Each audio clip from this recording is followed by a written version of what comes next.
وما آتاكم الرسول فخذوه وما نهاكم عنه فانتهوا واتقوا الله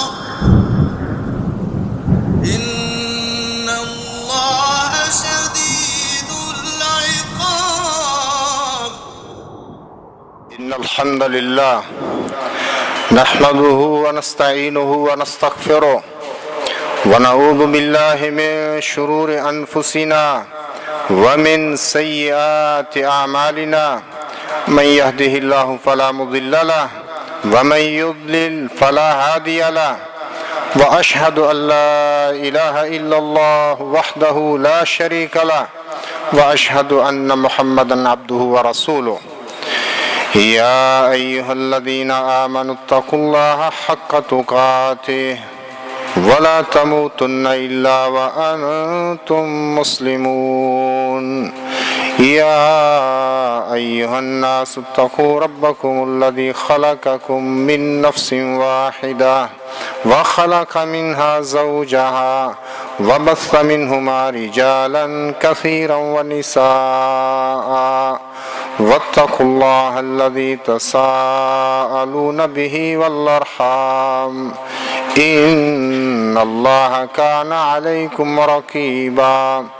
يا أيها الذين آمنوا اتقوا الله وقولوا قولا سديدا يصلح لكم أعمالكم ويغفر لكم ذنوبكم ومن يطع الله ورسوله فقد فاز فوزا عظيما.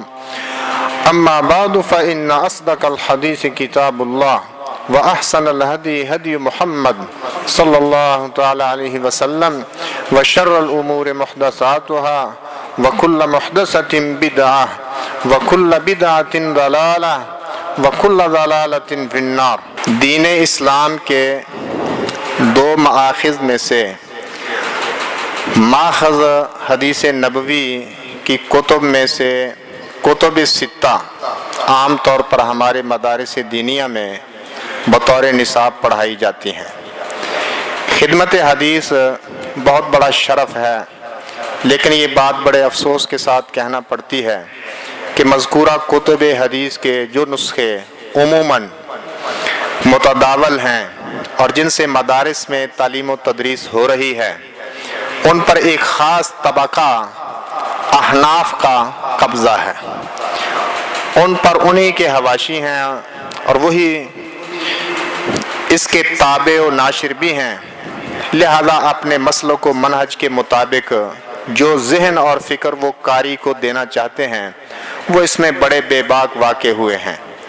اپنے مسلک و موقف کی ترویج کے لیے ان حواشی وغیرہ میں عموماً فقہ حنفی اور امام ابو حنیفہ رحمہ اللہ کی مسلک محدثین اور محدثین پر فوقیت ثابت کی گئی ہے، اور اس کی تائید کے لیے بلا خوف و خطر ضعیف روایات، فاسد تعویلات اور موہوم خیالات کا سہارا بھی لیا گیا ہے، جسے دیکھ کر حیرانگی ہوتی ہے کہ کیا یہ خدمت حدیث ہے؟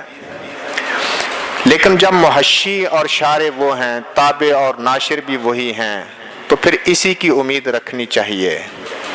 تمہارا شہر، تم ہی مدعی، تم ہی منصف، ہمیں معلوم تھا ہمارا قصور نکلے گا. ایک صحیح بخاری کو ہی لے لیں کہ امام بخاری نے احادیث سے دیگر فرق باطلہ کی طرح اپنے قول قال بعض الناس کے تحت فقہ حنفی کے بھی بعض مسائل کا رد کیا ہے.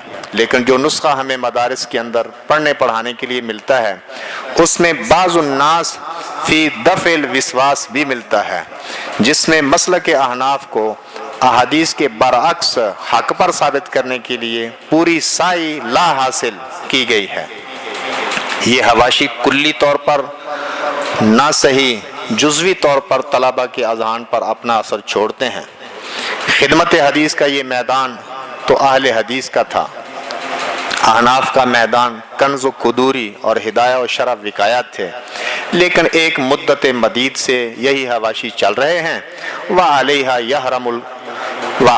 يَحْرَمُ الصَّغِيرُ وَيَمُوتُ الْكَبِيرُ، کئی نسلیں اسی طرح ختم ہو رہی ہیں۔ اعتراف حقیقت، مولانا مفتی محمد شفیع کا جامعہ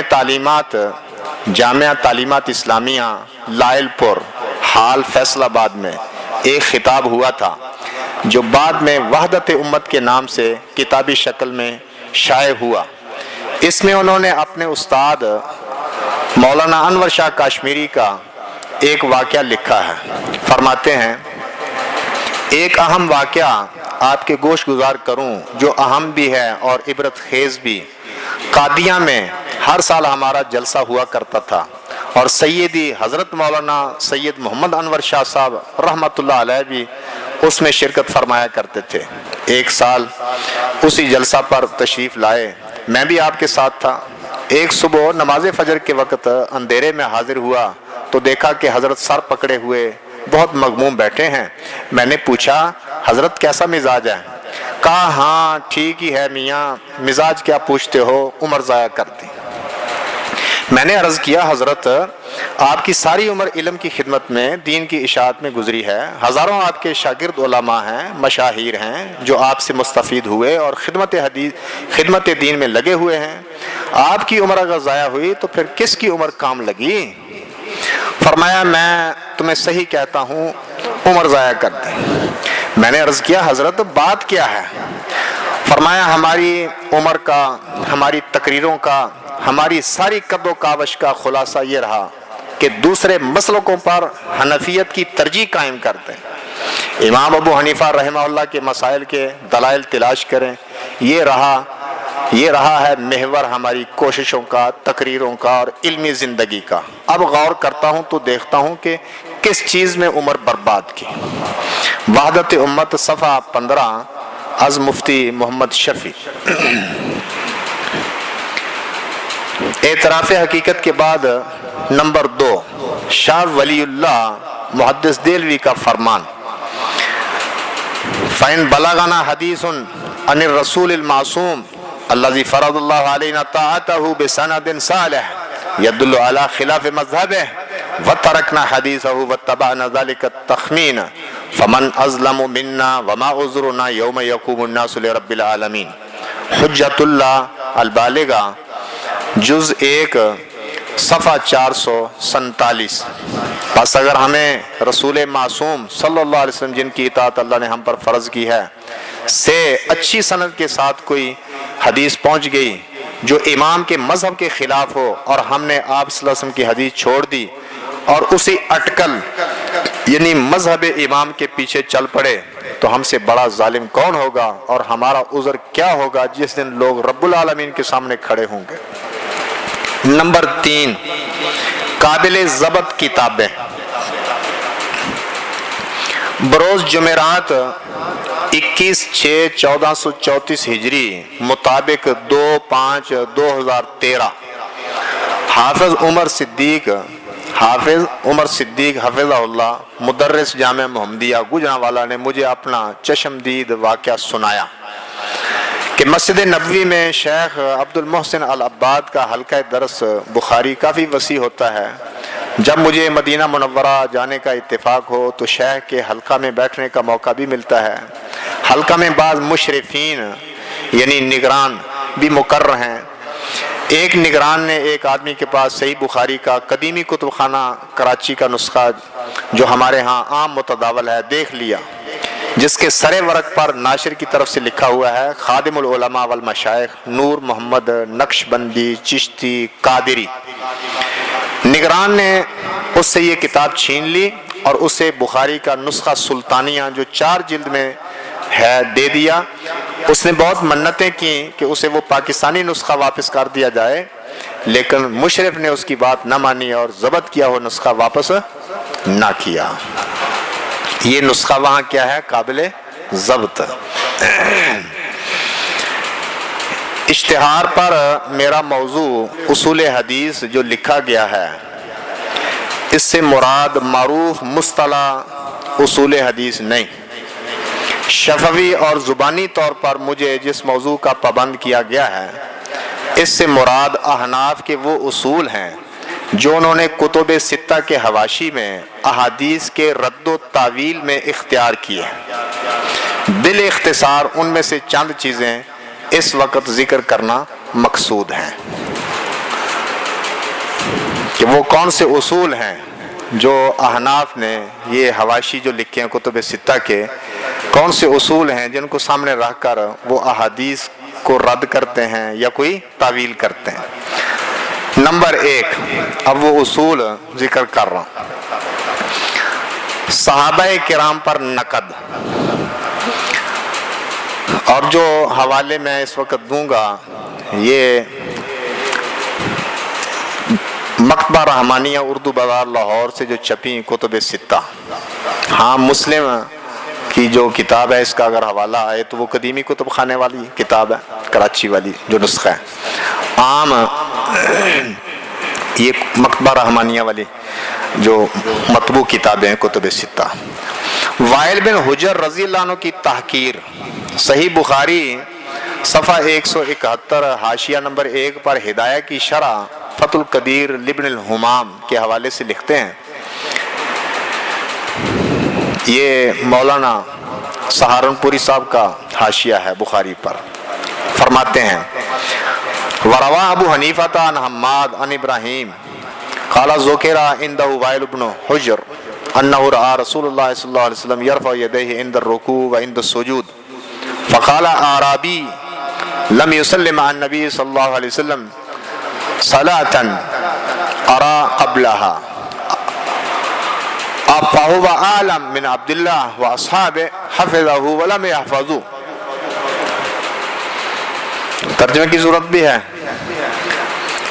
امام ابو حنیفہ رحمہ اللہ نے حماد از ابراہیم روایت کی، کہا کہ ان کے پاس وائل بن حجر کا تذکرہ ہوا کہ انہوں نے رسول اللہ صلی اللہ علیہ وسلم کو رکوع کے وقت اور سجود کے وقت، یعنی رکوع جاتے وقت اور یرفع یدیہ عند الرکوع و عند السجود. عند السجود کا کیا ہو سکتا ہے مفہوم؟ تیسری رکعت کے لیے تو ثابت ہے نا، جب اٹھ رہے ہیں سجدہ کرتے جو ہے نا، رسول اللہ کو دیکھا ہے، یہ رفع دین کرتے دیکھا ہے وائل بن حجر رضی اللہ عنہ نے رسول اللہ صلی اللہ علیہ وسلم کو رفع دین کرتے دیکھا عند الرکوع و عند السجود.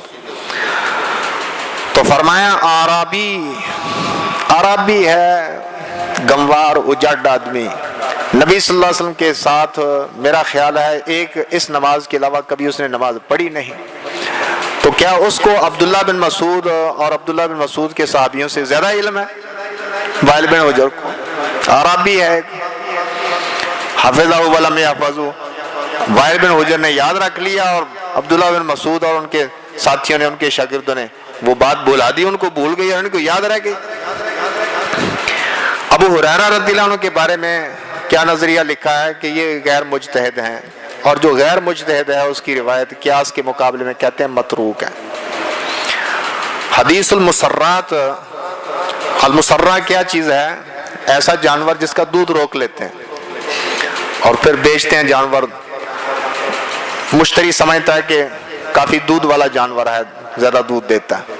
تو یہ مشہور حدیث المسرات کے بارے میں مولانا محمود حسن التقریر للترمذی صفحہ 50 میں لکھتے ہیں ذهب الشافعی رحمہ اللہ الى ظاہر الحدیث وقلنا برجوع النقصان والحدیث بظاہرہ یخالفنا فاجیب عنہ بوجوہ. الاول ما اجاب صاحب النور الانوار بان راوی الحدیث ابو ہریرہ وهو غیر مجتہد وروایت غیر المجتہد متروک فی مقابلۃ القیاس. شافعی حدیث کے ظاہر کی طرف گئے ہیں، امام شافعی حدیث کے ظاہر کی طرف گئے ہیں، اور ہم نے نقصان کے رجوع کا کہا ہے. کیا مطلب کہ پورا نقصان بھرا جائے؟ حدیث کیا کہتی ہے کہ وہ ایک سا دینا ہے نا، ایک سا کھجور کا دے دے، باقی اس نے وہ جو دودھ پیا ہے، گھاس بھی تو ڈالی ہے اس نے جب اس کے پاس وہ جانور تھا. لیکن ہم کیا کہتے ہیں کہ پورا نقصان بھرے، ایک ٹوپا نہیں دینا کھجوروں کا صرف.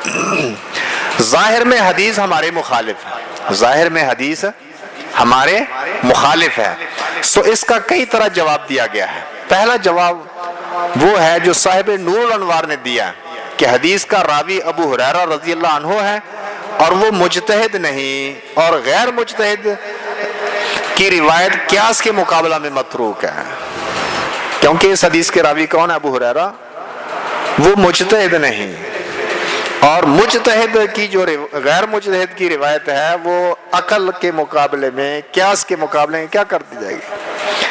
تو عقل یعنی قیاس کا تقاضا کیا ہے کہ جتنا دودھ اس نے اونٹنی کا پیا ہے اتنا نقصان بھرے۔ حدیث کیا کہتی ہے کہ ایک سا بھرنا ہے، وہ تو اختلاف مقایا حدیث نے، اختلاف ختم کیا نا، دودھ زیادہ بھی ہو سکتا ہے کم بھی ہو سکتا ہے۔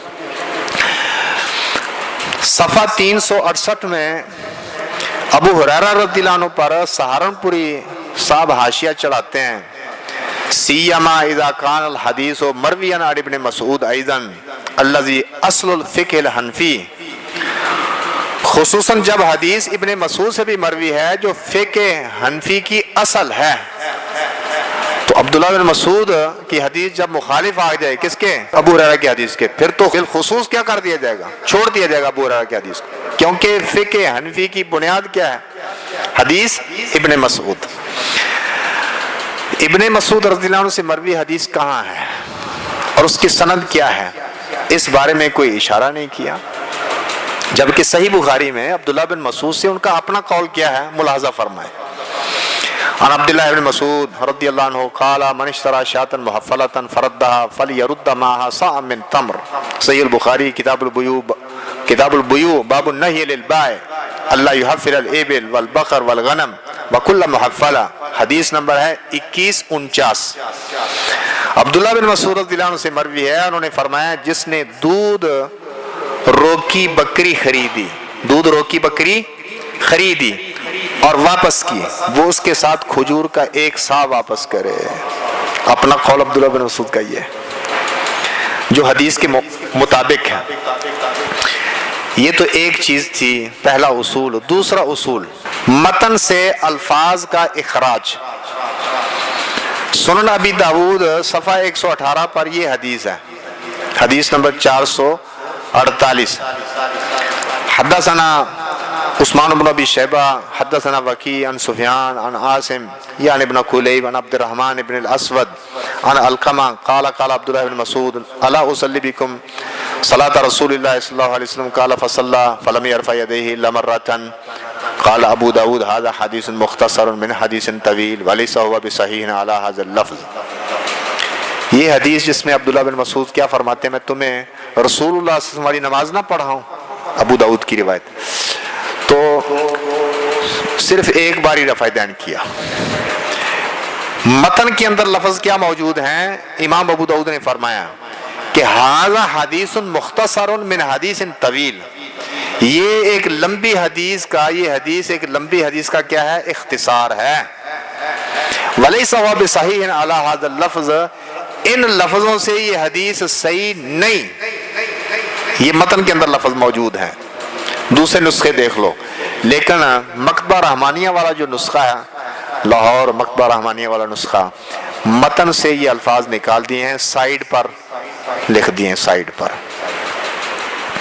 نمبر 3 قانون حنفی، کئی قانون بنائے ہوئے ہیں کہ یہ حدیث قانون کے خلاف ہے، قانون یہ کہتا ہے۔ مثال کے طور پر نمبر 1 شرعی قاعدہ کہ ایک رکعت میں ایک رکوع ہوتا ہے، یہ قاعدہ کس نے بنایا ہے کہ ایک رکعت میں ایک ہی رکوع ہوتا ہے؟ کس نے قاعدہ بنایا؟ التقریر للترمذی میں مولانا محمود حسن صفحہ 26 پر لکھتے ہیں القاعدۃ الکلیہ الشرعیہ آنی رکوعا واحدا فی رکعۃ واحدہ۔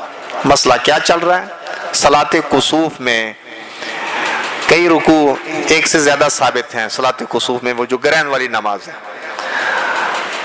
تو محیر العقول تعویلات وہ آپ کے سامنے ان میں سے چند چیزیں آ رہی ہیں۔ شرعی قاعدہ کیا ہے؟ شرعی قاعدہ کلیہ یعنی ہر رکعت میں ایک رکوع، اس کا ازالہ ہم کس طرح کریں گے؟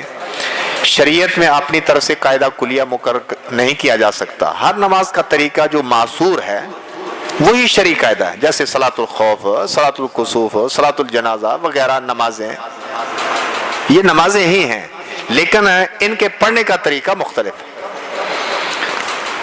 ان سب نمازوں کے پڑھنے کا طریقہ مختلف ہے. تعدد رکوع کے راوی، ایک یہ بات کہی ہے صلاۃ کسوف کے حوالے سے کہ تعدد رکوع کے راوی بچے اور عورتیں ہیں. ایک سے زیادہ جو رکوع بتایا ہے نا صلاۃ الکسوف میں، تو کیا کہا کہ جی یہ روایت کرنے والے کیا ہیں؟ بچے ہیں اور عورتیں ہیں. چنانچہ صفحہ 26 پر لکھا ہے وَرُوَاتُ تَعَدُّدِ الرُّكُوعِ كُلُّهُمْ اطفالون. یہ اطفالون کوئی عربی کا لفظ مجھے تو نہیں لگتا، لیکن ایسے لکھا ہوا اطفال جمع، طفل کی جمع اطفال، لیکن اطفالون ہی لکھی ہوئی وہاں. وَنِسَاؤُهُمْ كُلُّهُمْ اطفالون وَنِسَاؤُهُمْ اللَّاتِي مرتبتهن متأخرة عن مرتبة الرجال وَلَمْ يَرْوِ أَحَدٌ مِّنَ الرِّجَالِ الْبُلَغَاءَ تَعَدُّدَ الرُّكُوعِ. تعدد رکوع کے سارے راوی بچے ہیں اور عورتیں جن کا مرتبہ مردوں کے بعد ہے، اور بالغ مردوں سے تعدد رکوع کسی نے بھی روایت نہیں کیا.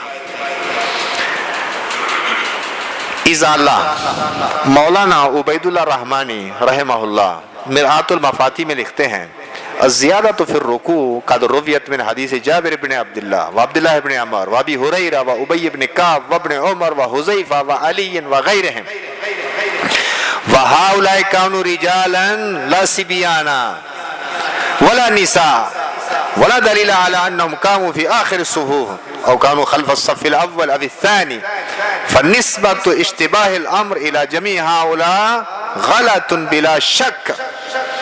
تعدد رکوع جابر بن عبداللہ بن عمر، ابو ہریرہ، ابی بن کعب، ابن عمر، حذیفہ اور علی رضی اللہ عنہ وغیرہ کی حدیث مروی ہے. اور یہ سب مرد تھے، سب مرد تھے، عورتیں نہیں تھے. اور اس میں کوئی دلیل نہیں کہ صفوں کے آخر میں کھڑے تھے یا پہلی یا دوسری صف کے پیچھے تھے. تو ان سب کے بارے میں یہ کہنا کہ ان پر معاملہ مشتبہ ہو گیا تھا یقیناً غلط ہے. یہ لمبی تفصیلات میں چھوڑ رہا ہوں کیونکہ اس بارے میں بہت زیادہ باتیں کی ہوئی ہیں کہ جی وہ جب رسول اللہ صلی اللہ علیہ وسلم نے قرات چونکہ بہت زیادہ لمبی تھی، موسم اس طرح سخت تھا، تو کسی نے سمجھا کہ پتہ نہیں رسول اللہ صلی اللہ علیہ وسلم رکوع میں چلے گئے. تو جب وہ اٹھے دوسروں نے دیکھا کہ وہ رکوع میں، وہ بھی ان کی طرف دیکھ کر چلے گئے. اس طرح وہ کئی تعویلات کی ہوئی ہیں. تو معاملہ مشتبہ ہو گیا تھا، رکوع ایک ہی تھا، رکوع بھی بہت لمبا ہو گیا تھا، قرات بہت لمبی تھی.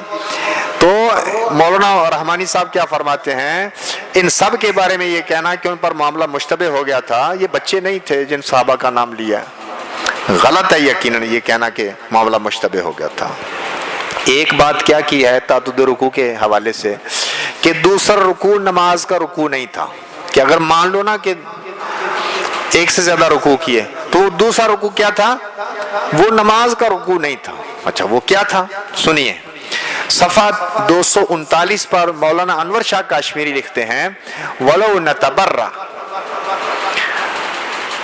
لفظ وہاں با پہلے ہے اور تا بعد میں ہے، نبترے، لیکن شاید نتبرہ ہو تبرو سے کہ بالفرض مان لے، وہ کمپوزنگ کی کاتب کی غلطی ہو سکتی ہے.